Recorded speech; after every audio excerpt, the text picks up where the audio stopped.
welcome. Thank you for accepting this interview. Thank you for having us. Nice to be here. Let me start by asking you if you could tell us a few words about yourselves, please. I can start. Yes, please do. We are childhood friends. So we met each other when we were 7 years old, I think. So we went to school together and we grew up together and we played together and we made a lot of creative activities in the past. And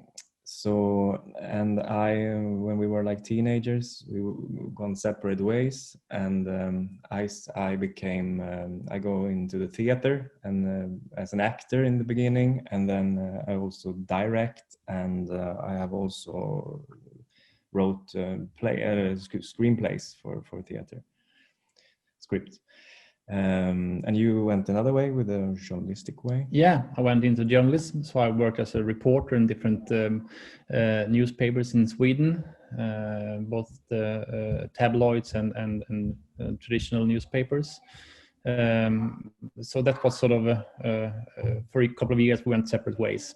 Then we had our careers on these different paths. But when we were approaching 40s, we decided it was time to bring back that feeling from when we were kids, trying to create something together again, and the result of that discussion was this novel. And what a great novel it is! Thrilling, gripping. Of course, we wrote some sort of presentation for the book jacket, but I was wondering if you could tell us a few words about the book yourselves. How do you feel you should present your book to someone who doesn't know it, who wants to discover it? Well, it's always hard to describe your own book, but I would say it's a sort of for us, it's always important to have a mixture between a really strong plot. I mean, a suspense thriller, a suspense literature should have a sort of a strong engine, which is the construction of the story, strong drama, strong intrigues. That's extremely important for us. We work a lot with that, how to really construct the story in the right way. But we want to combine that with the characters that you can believe in, that has a reasonable psychology behind them, and that you can really relate to them. So when we talk about this, our writing, we always have these two parameters in the back of our heads, trying to create a strong intrigue, as I said, but also strong trustworthy characters. So that's sort of, and they're always equal important for us. With John Adderley, we wanted to create. We wanted to. He's a former FBI agent, and he worked in big New York for many years as an investigator. And we wanted to take him from that environment and drop him down in Karlstad, in this small city in Sweden, where it's to reach the contrasts and describe the Swedish society from a foreigner's point of view. And also, I think it's in if you have read a lot of Scandinavian and Swedish crime novels, there is a certain way the detectives, the main characters, often are portrayed as. They're often sort of poorly dressed. They are drinking too much. They're not taking care of their bodies. They are not having a lot of money. They're driving a shitty car. All the things. So in a way, John Adderley is the opposite of all that. He's well dressed. He is well built. He's taking care of himself. He's rich, in good health. He's rich. And he doesn't drive a shitty car. He drives a really sort of extraordinary car. So in many ways, he's sort of the worst idea of a typical Swedish noir crime detective. And I think that's quite a refreshing appearance in literature, to at some point maybe change the rules a bit and change the scenery and the characters. Absolutely. Can be refreshing. And it also sort of applies when it comes to his values. I mean, most sort of traditional Scandinavian crime detective, he's sort of dreaming about this about this sort of socialistic society that we used to have in Sweden, and how everybody should be included in that, and how that is sort of falling apart. That is a traditional way of looking at it. John comes from an American perspective, has American values, so he's not at all interested in this social democratic party. He doesn't understand why it should be like that. It's really something new to him, and he doesn't apply with the rules. So in that way, it's also breaking sort of the traditional model of how a detective should be portrayed. Yeah, absolutely. Probably you were expecting the next question, but how do you manage to write together? I mean, there are numerous examples in literature and in crime fiction. We have, like in France, Boileau-Narcejac, for instance. What are the secrets behind a really good collaboration? I think the secret. So in our case, we have sort of different skills depending on our pasts and what we work with. So we and also that I don't know how others do. I have no idea, but we know each other so well. So our biggest strength, I think, is that we are so well. Combined. We're well connected. We have a lot of references and things like that. We have so much common history together, so that when we are talking about a specific character, we can say, isn't he a bit like the dad of that person in second grade? When we went to that house, it had this kind of feeling in that house. Isn't the character a bit like that dad? Or we could say that we've been on a trip together and said, can you remember when we went to that party and we met that guy or that girl? He's just like that. He's just like that. He looks like that. He has that vibe. Yeah. So I think it's easier if you've been childhood friends. So write a story with your childhood friend would be the best advice.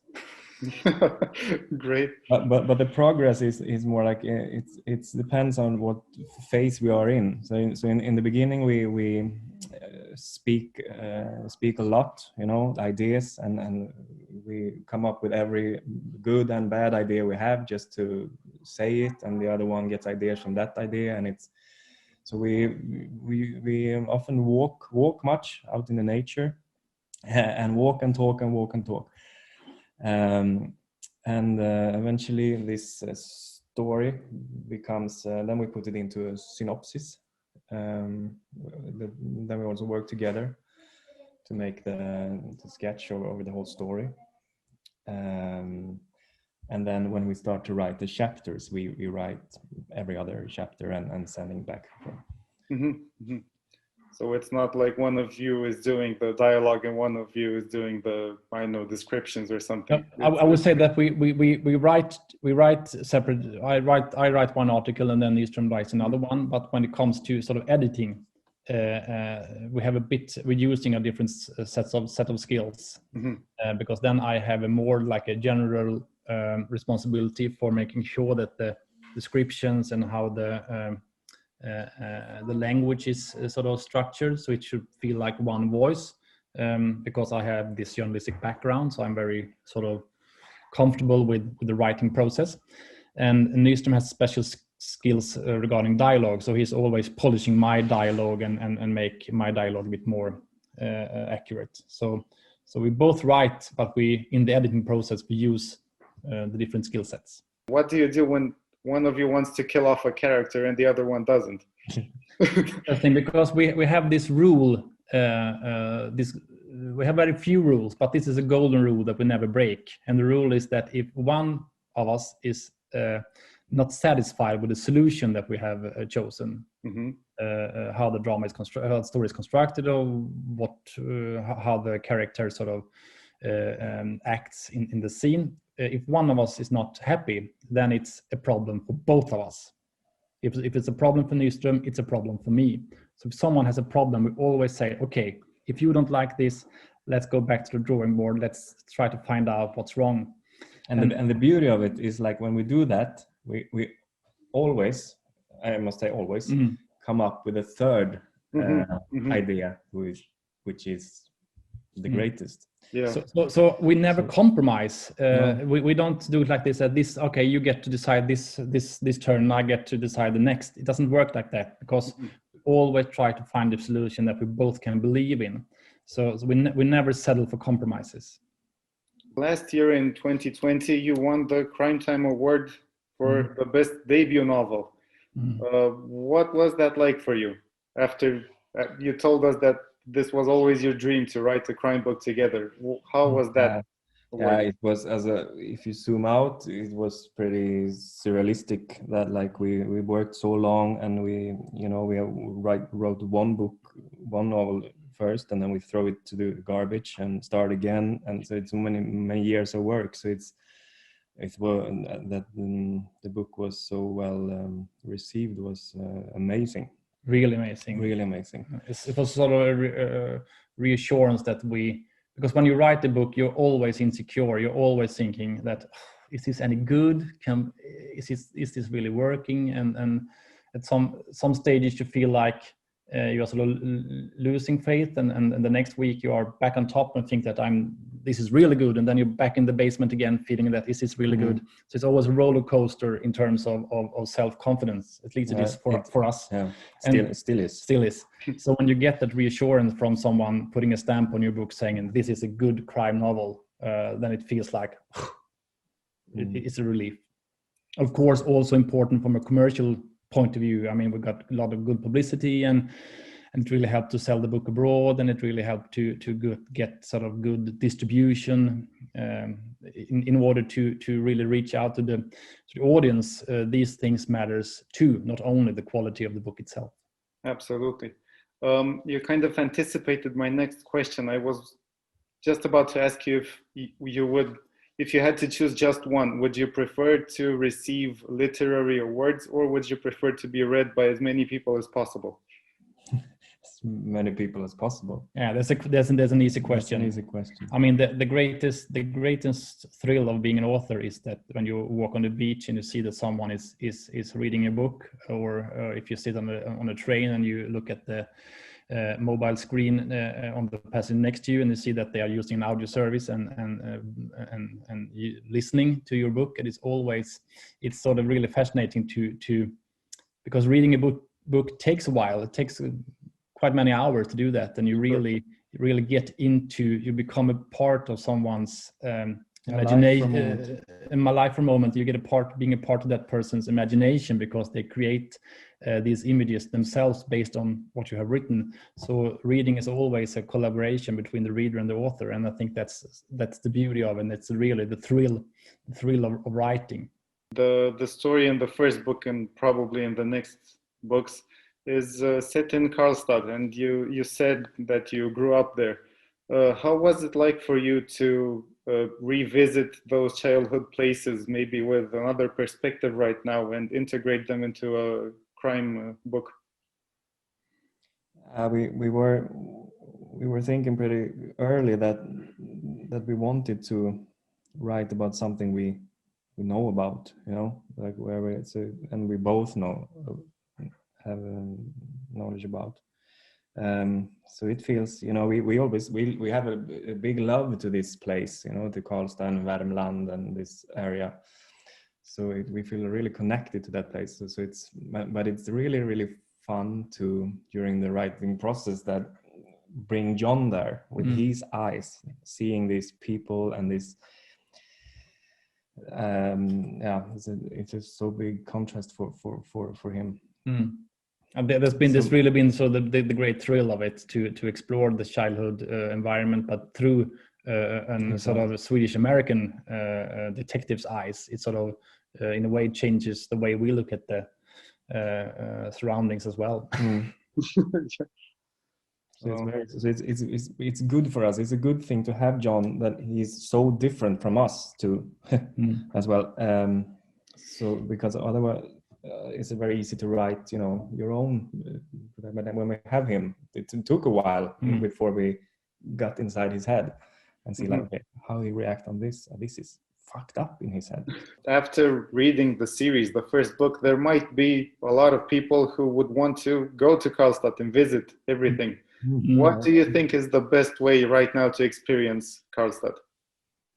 Oh, Interesting, but I mean, if you read the book, it has a lot of nice places to go. You can, that John, he lives in a special apartment, and that apartment in a special house it's the biggest, the tallest house in Karlstad, and he calls it Empire State, the Baltimore Empire State, because as Nyström said, he's from New York. Yeah. So you can visit that house, and you can also visit his favorite restaurant. It's called. We have changed the name a bit in the novel, but you can. It's really easy to understand which restaurant it is. You can eat.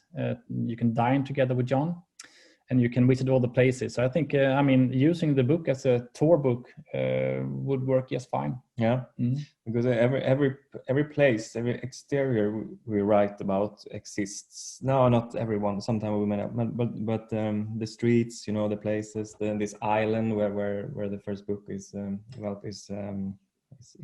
there for real. The interior inside the places is different, but. What do you like the most about each other's writing? Each other's writing. I think that Nyström has really strong, as I said, a really strong sense of dialogue, and he's always also very, very keen on how the drama is constructed. He always sort of challenges the way we tell the story. In which order should we? He's almost like a sort of a chef working with the spices. Okay, should we have a little bit more of that, a little bit more less of that? And he's always interested in sort of changing the way we tell the story. Should this be first? If the readers know this, will it be more exciting if this happen? Or should this happen first and then we have the knowledge of it? He has a strong sense of how to construct the drama. I think that's one of your great skill sets. Yeah, your skills are absolutely a way of seeing the text, so when you have it, like when I'm writing often too much, and I can't value really. You're really good Mohlin is really good in value. Okay, this we need this, and this we don't need. This is not necessary to say again. How many times do we remind the readers of this? No, take that away. See the structure, which I have much more difficult to do. I see the story really clear, but when it comes to it gets to translate it into writing. Yeah. So it's a good combination, I think. Definitely is. And what would you recommend to someone who is just starting out in their literary career, or just trying to write not as a career, just for themselves? What's your advice? If you don't think it's really, really fun, don't do it.